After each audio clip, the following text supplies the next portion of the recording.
Welcome to Progress Canada, your go-to podcast for understanding the political, social, and policy transformations shaping our country.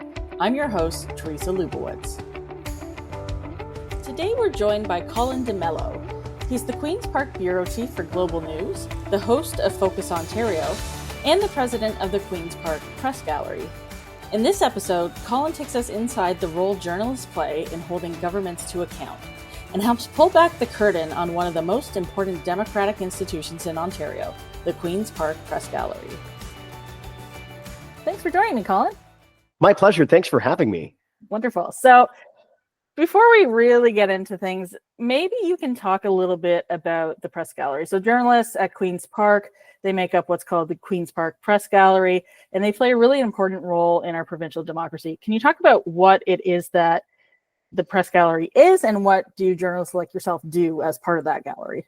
Well, the Press Gallery is a collection of a whole bunch of media outlets that have, those media outlets have determined that they want to send their best and brightest to Queen's Park because we are really dealing with a lot of complicated technical issues, whether it's legislation or regulations, but largely issues that, people don't realize have an impact on their day-to-day lives, but actually do, right? Whether you're talking about, education, I tell this to students all the time, right? Your very class curriculum is dictated from Queen's Park, right? For university and high school students, it's like for college students, the actual funding that determines their lives, the policies that determines what they can do on campus and what kind of clubs they can interact with, the free speech on campus, a lot of that is determined by Queen's Park. When you step into a hospital, the funding, what that looks like is determined by Queen's Park. So the journalists who form the Press Gallery are really there to break down what's happening, break down the policies, how government and politicians are talking about them, and the impact that ultimately has on your life. So the Queen's Park Press Gallery is filled with journalists from broadcast media, from radio, television, print media as well. And, a really burgeoning part of the gallery is the digital media outlets as well. We have a range of interests. There are some people who are more health focused, education focused. There are some who are focused on economy, although at this point in time, we have all become financial journalists, much to my chagrin, because I did not want to become a business reporter, but herein lie the times. But our job is to really be the eyes and ears of the average voting public in between election times and during election times as well. One of the things I like to tell people is, in between elections, how do you access government? Right? You can write to your MPP. If your MPP is in government, great. If your MPP is an opposition member, chances of your voice being heard with that party are great, but maybe not necessarily with the government. If your MPP happens to be a cabinet minister, great. What are the chances that they are in a position of power within that cabinet to actually affect change, right? So you could write to your MPP. You could also come to the front lawn of Queen's Park and you can protest if you don't like a particular policy. Sometimes that's effective, sometimes it's not. So then how do you really have your voice heard at Queen's Park? That's where we come in. Oftentimes, people who are negatively impacted by policy reach out to journalists, and we'll go and ask the government, hey, what are you doing about this? Because most people don't have the capital to go and hire a lobbying firm, to go and hire a government relations firm. They really can channel their voice through us. So that's how we are their voice. And then we're their eyes and ears, right? You don't have the ability, nor do you have, in some cases, the mental capacity or the bandwidth to be able to pay attention to the ins and outs of what's happening at your provincial legislature, but you want to know nonetheless. So our jobs are to sit there every day, take in all the information, synthesize that information, and break it down for you so you at home can have a true education in what your politicians are doing in between election cycles. That's the service that we provide to millions of Ontarians on a daily basis. That is a really, really great summary of that, and really highlights how important that role is to keep folks informed. So one of the struggles with that, however, is that people like me, when I was in government, we would sit there, do our communications work, and then we would get a freedom of information request about some kind of policy that, the government or ministry had done. And that often came from someone like you, a journalist, wanting to know more about, the background of how a policy came to be, who got to weigh in on it, who were the decision makers, that kind of thing. When governments are proposing policies, they don't always, their first thought is not always, I would love a journalist to come ask me all the details about this. And, perhaps some governments put up more barriers in the way to make it harder for journalists to find out that information. Can you talk about some of the barriers that journalists at Queen's Park face when it comes to getting, clear, timely, complete information about some of these issues, like you were talking about, that impact people's daily lives? Yeah, I'd say when it comes to journalism and government, there's always a polar opposites in terms of what the intent or what the outcome is, right? Journalists always want to know more. We want to know everything, right? And so when you're talking about a government policy, I would love to know every little bit of detail about that policy. What was the conception of it, right? What was the inputs that you received? Who did you receive those inputs from? And were there competing interests when they had input on that policy? What parts of the policy were then cut out or tailored or started to be changed, and who requested those changes, right? And why did those requests come in? I mean, I would love to know everything about what the government is doing. The government would like me to know exactly what they would want you to know, right? Because they want you to know the end result of the policy. They want you to know, hey, we're doing this brilliant, amazing thing, and here's why you should write wonderful, positive articles about it. And our job is to find out, well, okay, what's behind the fence there? Because we know that there's a lot.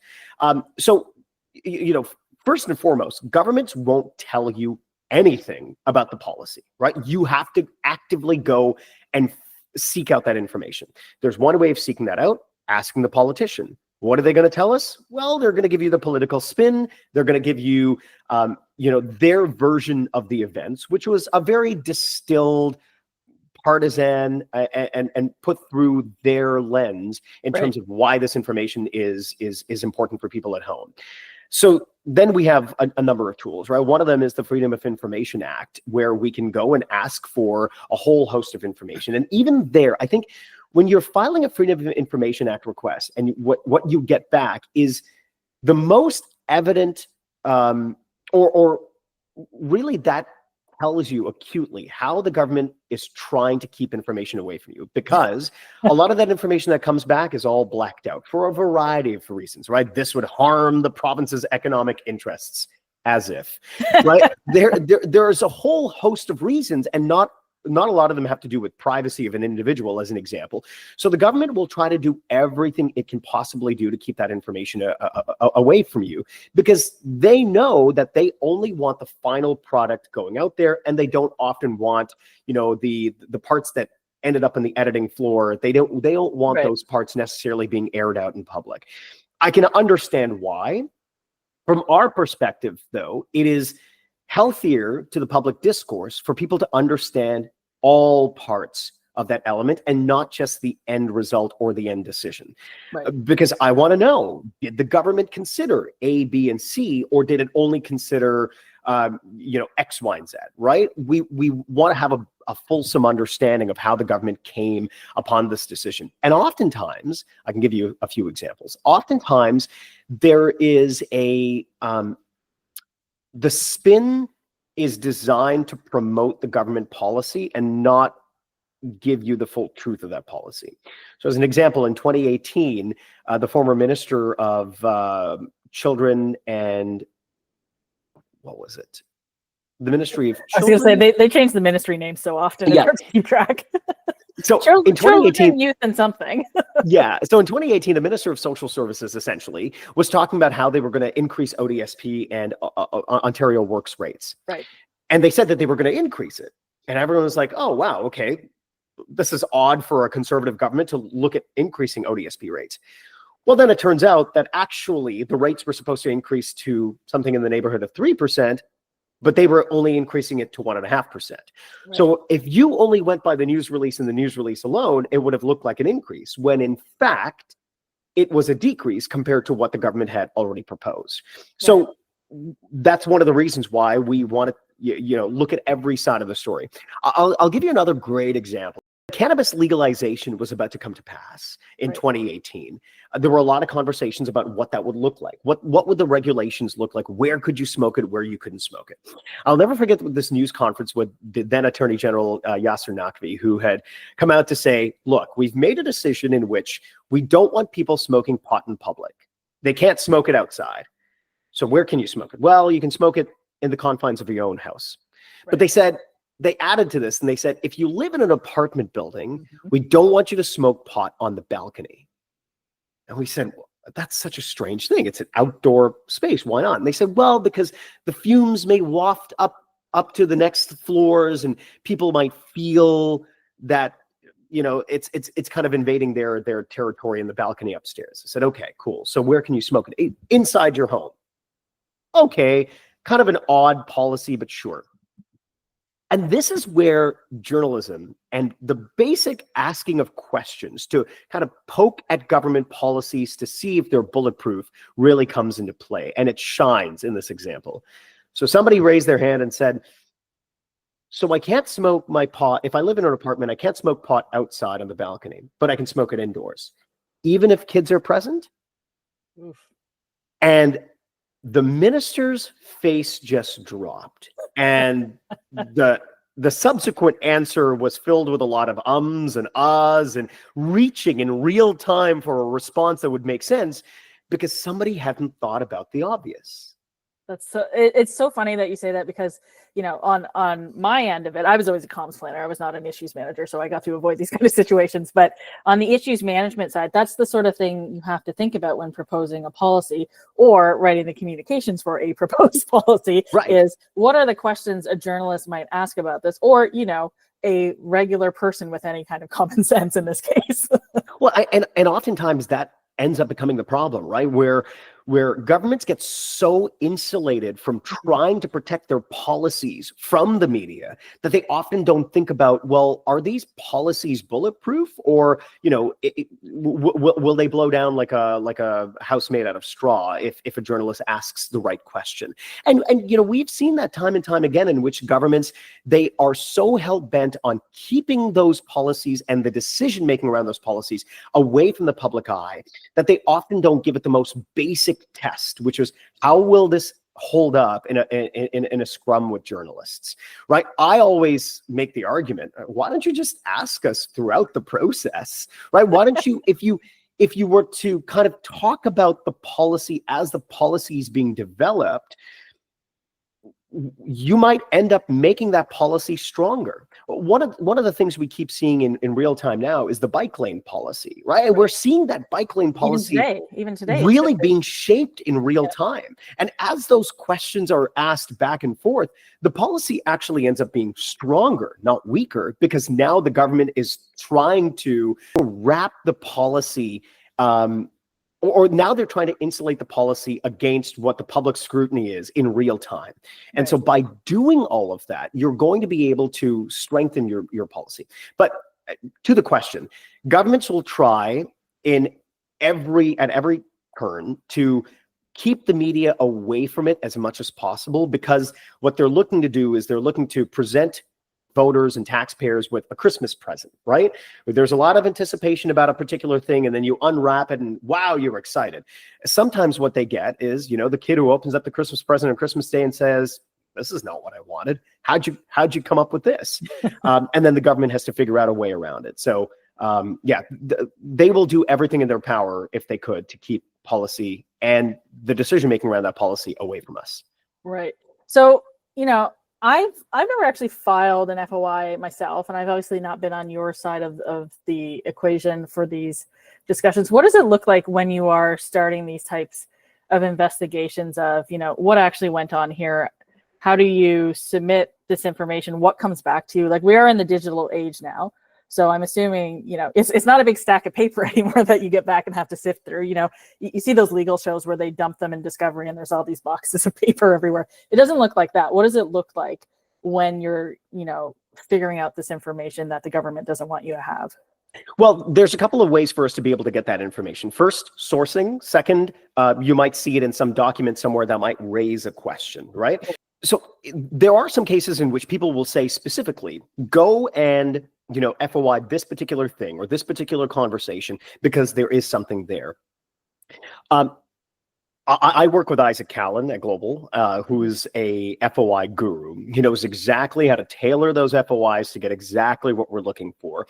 Sometimes it's a bit of a fishing expedition. Sometimes we know that there's a document that exists and we're looking to go get it. The most fascinating FOIs, though, are always conversations, right? When you FOI emails or text messages or whatnot, the most surprising ones, I will say, are where you get text messages back. There have only been, in our, collective history working together, Isaac and myself, there have only been 2 people who've ever submitted their text messages to us. Oh my God. And actually, wait, no, it's 3. 3. One of whom was Phil Verster at Metrolinx. Yep. And the other one was his replacement now, Michael Lindsay, who used to be the head of Infrastructure Ontario. Yeah. But those text messages reveal more than anything else can, because they're candid, off-guarded conversations that really can signal a lot more than a formal conversation over email. But what we're looking for often are text messages, emails, and then finally documents as well. What we get back is sometimes here and there. And the reason why is because conversations are happening with more frequency on Signal, on sometimes Twitter, on sometimes WhatsApp. Conversations are happening in places that they shouldn't be happening, which is why they're not necessarily getting released under FOI.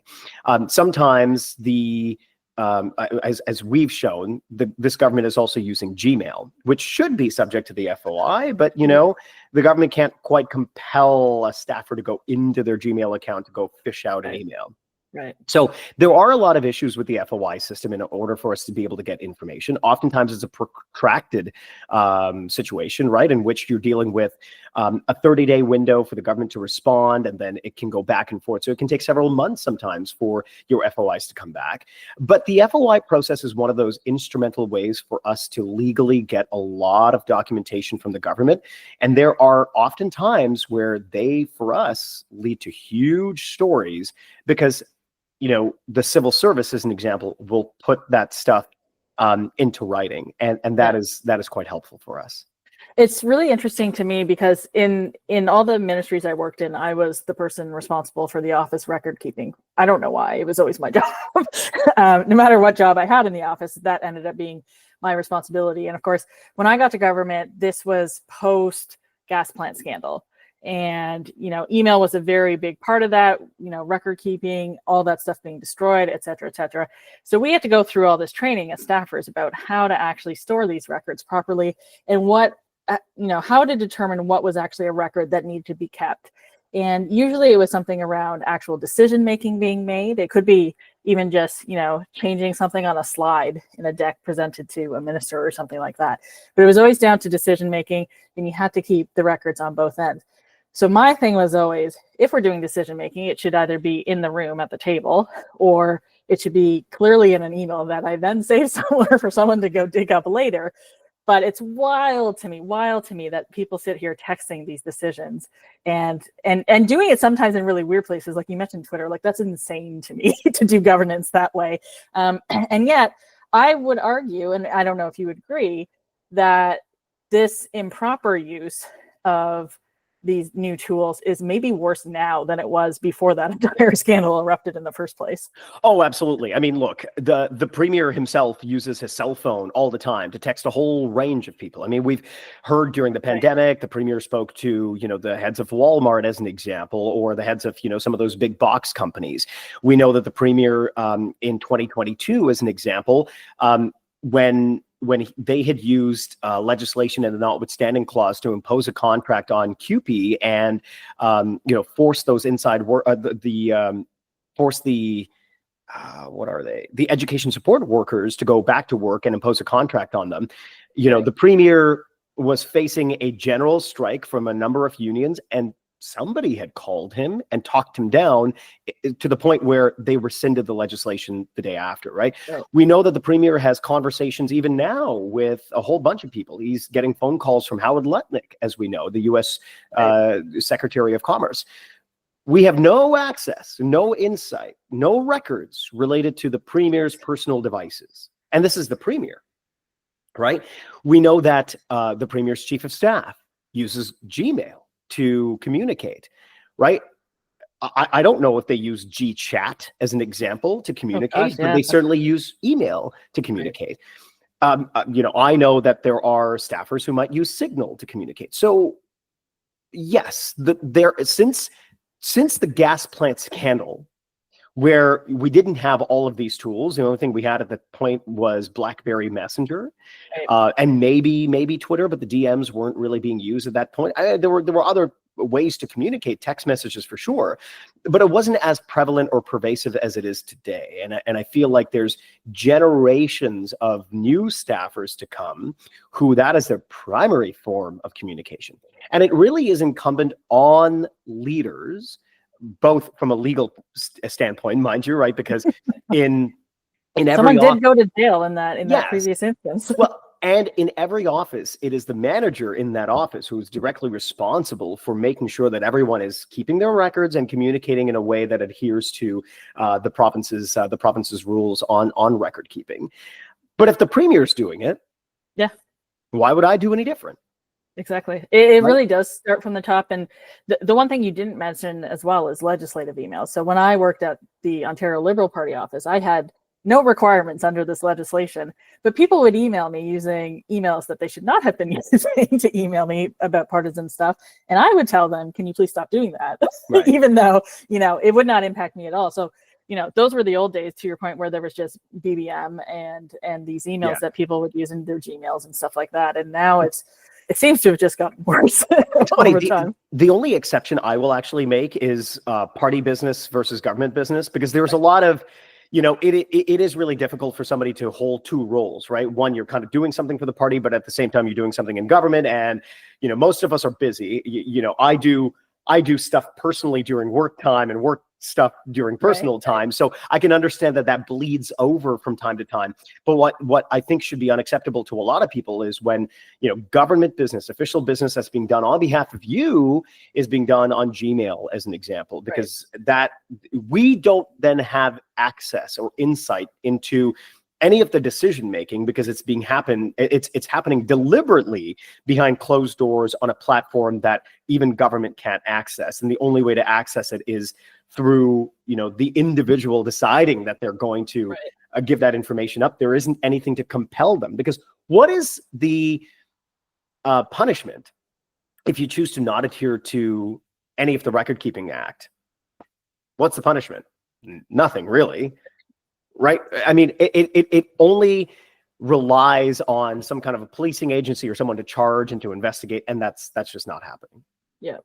Well, and it really is a cultural thing, to your point. If no one's doing it, no one's going to do it. The next tranche of staff that comes in isn't going to do it. Maybe I just have some PTSD because I used to have to carry 4 BlackBerries around in my pockets. one for the ministry, one for the legislature, one for the party office, and one for myself. And that gets really heavy. So part of the job of journalists is to find out information about what's really going on behind the scenes. We've just talked a lot about that. But there is a bit of a changing relationship happening now. We have the rise of social media. We have, podcasts like this. Hopefully I'm not in the group of, people who are doing alternative news in their podcasts. But there is a rise of new information sources out there. And politicians now have the ability to go directly to voters online, mass groups of voters online, instead of having to go through traditional media to get their message out. How's the changing media landscape impacting the ability of reporters to properly scrutinize political decision making? And how is that changing your relationship with political actors in general? So I would say that there's a bit of a balance, right? First, as much as, some political parties might deride, the mainstream media, Right. they still want us to, to further their message, right? I'll give you a few examples. I mean, I host Focus Ontario. Yes. Ministers want to be on Focus Ontario. Yep. Why? Because how else are you going to reach a whole bunch of people who are interested in politics? You can do it on Twitter, but who's going to read a big Twitter thread about why Ontario wants to reduce the amount of time it takes to open up a mine in this province, and Everybody, why the permitting system is broken? Like, who's going to read that, right? I mean, as much as that might be of interest, we are the ones who take an active interest, because it's our job to take an active interest in what these politicians are doing. So I would say that, this government, the Ford government, definitely courts the media as much as, some in the conservative landscape might say that they don't. They definitely want to be on media, right? You look at Doug Ford as an example. Every time he wants to talk about the relationship with the United States, he's going on, whether it's Fox News or CNN, but then he also comes and speaks to us because he needs that message to be amplified to that Canadian audience. I'd say the biggest shift has been Twitter, for a variety of reasons. One, you can have an entire news cycle play out in the course of an afternoon on Twitter, where you can have an action, a reaction, and us reporting on it, informing another action and reaction, all happening within a few hours on Twitter itself. So if Donald Trump says something new on tariffs, Doug Ford might not necessarily respond on TV. He might issue a statement on Twitter that won't go out on Ontario Newsroom, that won't go out in any official capacity, won't go out in an email to the gallery. It'll only be on Twitter. And sometimes when we ask for a statement, they'll send us the tweet. And mind you, I refuse to call it X or a post. So just agreed. I will never call it that. So but continue. so that has created an entirely new dynamic. And the reason why they use it is because of the immediacy of it, right? Radio, TV, broadcast, print, all have a lag or a delay. Twitter, there is none.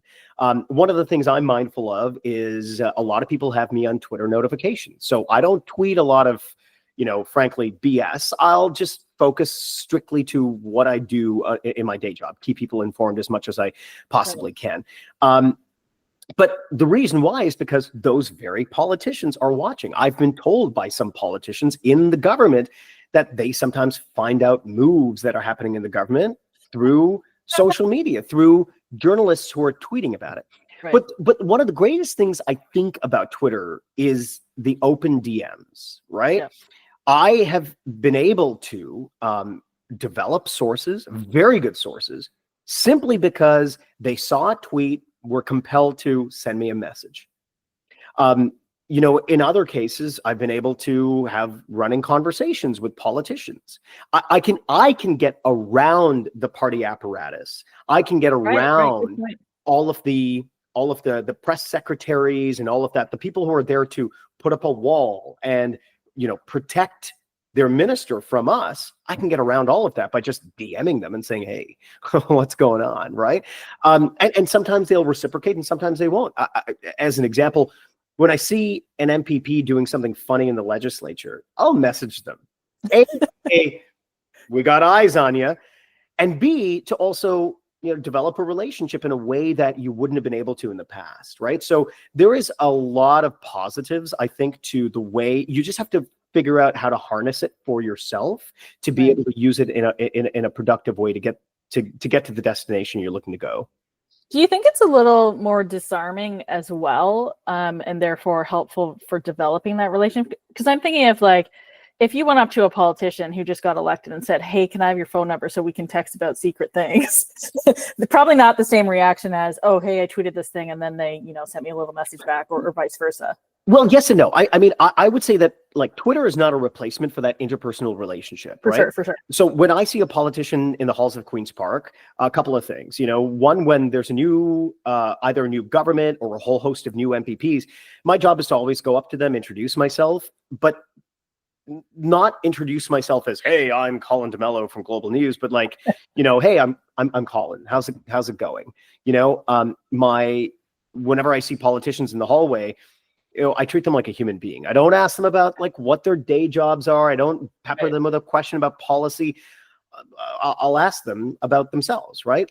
As an example, I did an interview with the Minister of Finance recently, and I asked him about his birthday and talked to him about his dad, and talked to him about, how they celebrated his birthday together.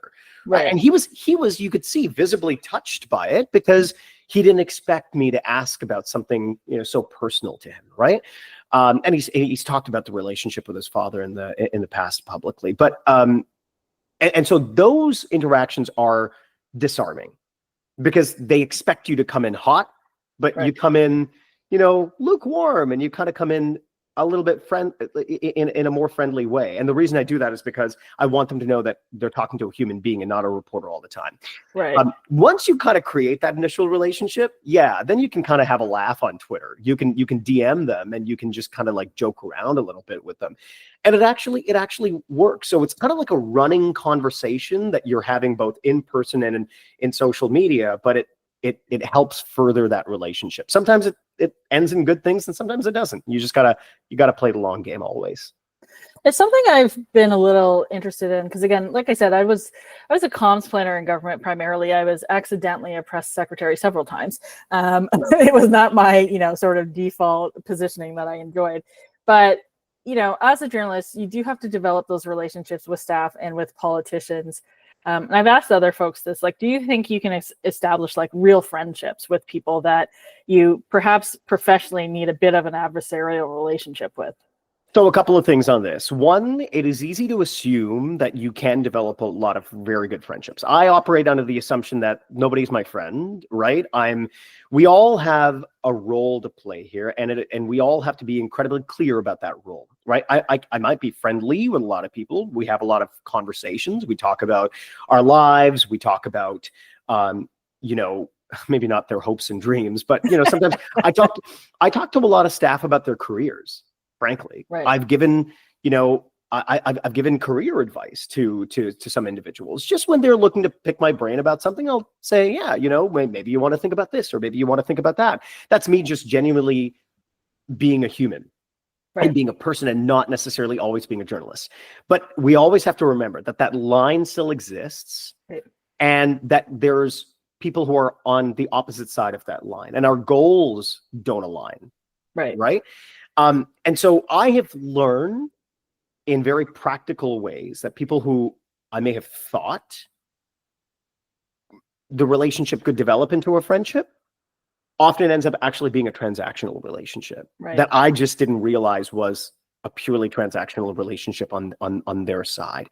And that's very disheartening, but it also means you just go, you know what? It's okay. I don't need this. It helps reset your mindset to say, okay, there is that line. That line exists. You've proven to me that line exists, and I won't get kind of swept up in this. So maybe after I leave journalism, or after I leave my role at Queen's Park, I might, leverage these into friendships. But as of right now, I'm friendly with a lot of people, but there is a line, and it's very important for everyone to understand that line. You were just talking about that line. I wonder if you, in all the time you've been at Queen's Park, is there a politician who you think managed that line well, both in terms of, from what you saw, getting the government's message out while also being fair to the journalists covering? So, I'm thinking I worked for one politician who had been a journalist himself. Every time we briefed him ahead of an announcement, we'd give him his key messaging, but he would always want to give the journalists more than what the key messaging was, because he felt some solidarity there. Are there any politicians who you thought got the balance right? Yeah, I'll give you the example of Todd Smith, right? Okay. Todd Smith, the former Minister of Energy and the former Minister of Education, very briefly. Todd Smith was a former broadcaster who knew how to strike the balance of that interpersonal relationship and the journalist-minister relationship. So when we conducted an interview with him, the lights came on, he would go toe-to-toe with you. You could have a friendly but combative interview that both of us relished, because it was like you were stepping into the octagon. You were both kind of about to square off. The moment the lights turned off, so did he. He would look at you and be like, how are you kids? How's the family? How's it going? You know, there was a human element and a human quality to it, right? And I think that's where you see true relationships between ministers and journalists form, because it's when the minister understands the role of the journalist and understands when it's go time and when it's not go time, right? And there's a lot of ministers that, you know, we can have that relationship with, and there are some who are just, I'm the minister. And I think those people who are very robotic and chained to that position, those are the ones who often don't find a lot of success. I had a former news director who told me that there are no important people, only important positions. And once I realized that, I started treating them all like people, right? Oftentimes, you know, there's some ministers, I just like to take the piss out of them because I think it's really funny, and they laugh and they, you know, but it's always nice to kind of cut them down to size a little bit and let them know, like, to just kind of be humble about it, and not to be arrogant about it, because it's the ones who are arrogant that will get that same level of treatment back from journalists. It's funny that you mentioned that, because on the staffer side as well, it's the same thing. It's something I've always told younger people in politics, that you're not the important thing here. The role that you were doing on behalf of the people, that's what matters here. It's the work that matters. And I think similarly, you know, a lot of ministers I've worked with who understood that the work they're doing is important, but they are not important. They will fade into the background like everyone else. You know, I said this to new MPPs when they got elected in 2014. I said, you know, you've been elected, but when the history books are written, they might remember the premier. At the time, it was Kathleen Wynne. She had some historic qualities to her premiership.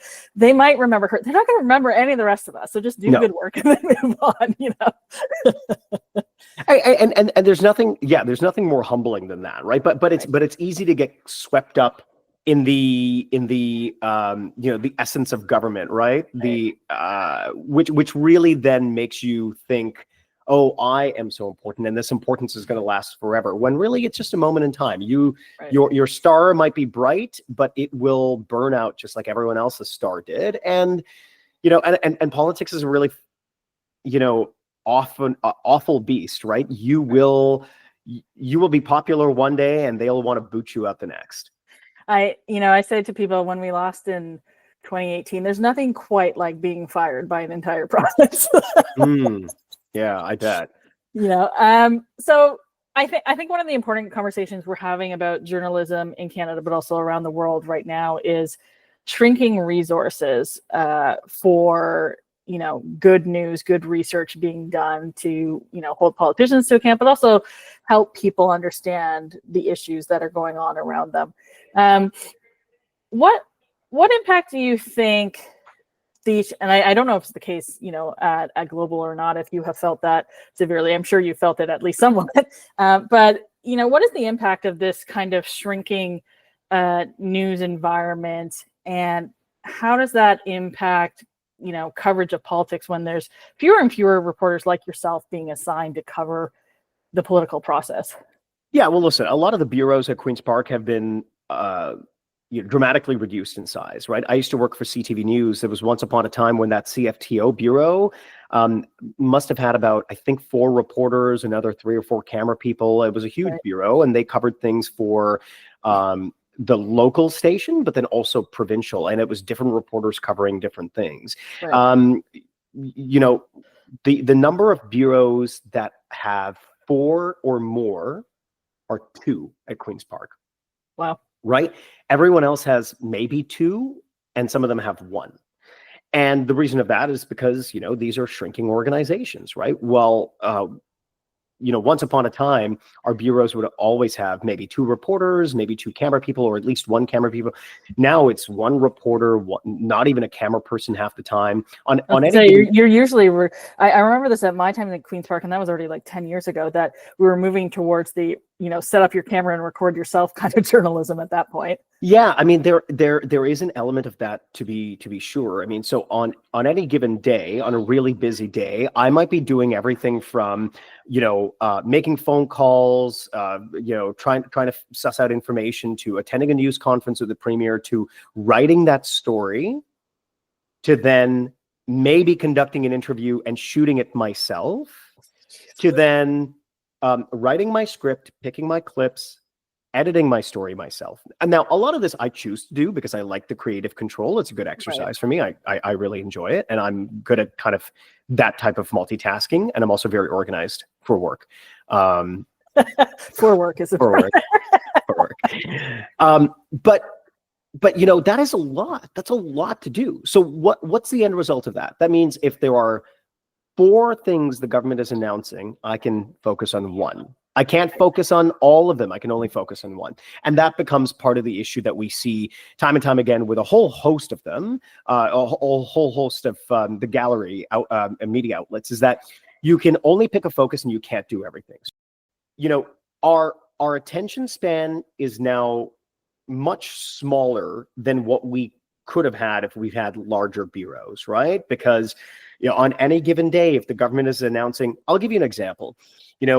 Earlier this week, the Minister of Transportation held a news conference in which we spoke about the Eglinton LRT, in which we got a substantial update from the head of Metrolinx about the Eglinton LRT.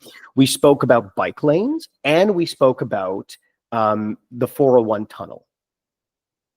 Now, we don't have 3 reporters out of Queen's Park who can cover all of them. So we had me covering the 401 tunnel, and the other 2, we have to do it in some other way. And we can't put the same kind of accountability journalism that a reporter would. Instead, we're just cutting a clip and putting it on TV, and that's it. So there is a disadvantage, I would say, to voters and viewers and constituents because we're having smaller newsrooms. And when you say that, like, you're one of the flagship news organizations at Queen's Park as well, and you're already wearing 52 hats yourself while doing this, so it does speak to that. I know at the same time, I'm assuming it's an editorial choice to do some deep dives on some issues. Like, you have done some long form reporting on some issues at Queen's Park as well. How does that sort of come about? Well, a lot of long-form reporting actually happens at the side of our desks, right? There are some outlets, like the Trillium as an example, who have reporters who can really dive into stories, and credit to them. Same thing with Narwhal, right? But in some cases, using the example of Narwhal, there might be an extended period of time that they may have to work on that story. A lot of other people might not have that luxury, right? So when you're talking about CTV, Global, City TV, CBC, you're talking about journalists who have to file every single day. Same thing with the Toronto Star. Same thing with, the Canadian Press as an example. So you often have to work on those longer stories in small incremental pieces.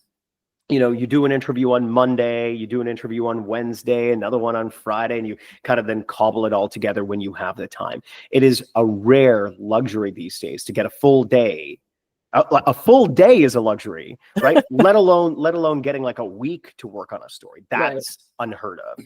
And it goes back to the idea that a lot of these outlets, speaking from a broadcast perspective, these outlets have been cut down to size, and as a result, there's more of an onus on everyone to produce something every day.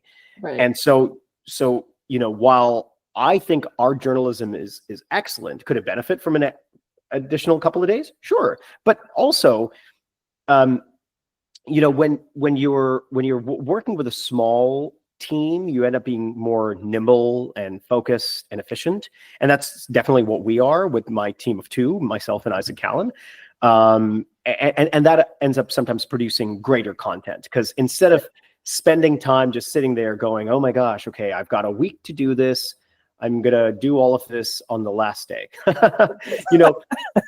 You end up only having the day, and so you really compress your work into one, and you work really fast. as we close off here, because I know you do have to go file one of those reports that you were just talking about, maybe you can talk a little bit about, people who support political journalism and want to be advocates for its continuance and want to make sure there are trained professional journalists doing this work and being paid accordingly.